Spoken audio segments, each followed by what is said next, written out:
Hello, I'm Liz Farmer. Borrowing money. When you and I do it, there are usually banks or credit unions involved. Sometimes broke college students appeal to family and friends. Now there's even crowdfunding, if you can sell your dream to like-minded people. But what about governments? Where do they go? Rather than borrowing directly from a bank, governments issue bonds. Let's look at how this works. Take the town of Springfield. Not that one. One of these. Let's say Springfield needs to build a new bridge, but it will cost $2 million to do so. Springfield's operating budget is just $10 million, and it has about $1 million in reserve. So waiting several years to save enough money isn't really practical. Instead, Springfield's going to issue $2 million in bonds for purchase by investors in the municipal market. The market has about $3.7 trillion in debt in it at any given time.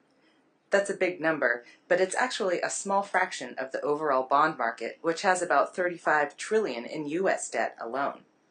The U.S. bond market also includes things like treasury bonds and corporate debt. Springfield is issuing a general obligation bond, so the interest rate it pays back to bondholders will depend on the government's credit worthiness. It's similar to personal credit. Governments with a AAA rating, the best, will have steady and growing revenues and a healthy amount in their reserve or savings account. The better the rating, the lower the interest payment. You can check out our video on credit ratings for a more detailed breakdown. Now, who's going to help Springfield sell its bonds? People called underwriters act as the middlemen. They work with the issuer to determine the offering price of the securities. They purchase the securities from the issuer and then turn around and sell them to investors. So what do underwriters get out of the deal? They often receive fees from their government clients, and they also earn a profit when selling the shares to investors. This is why it's important that governments have their own advisors to walk them through a deal.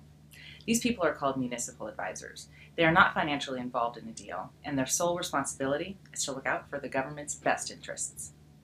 There are others at the bond offering table.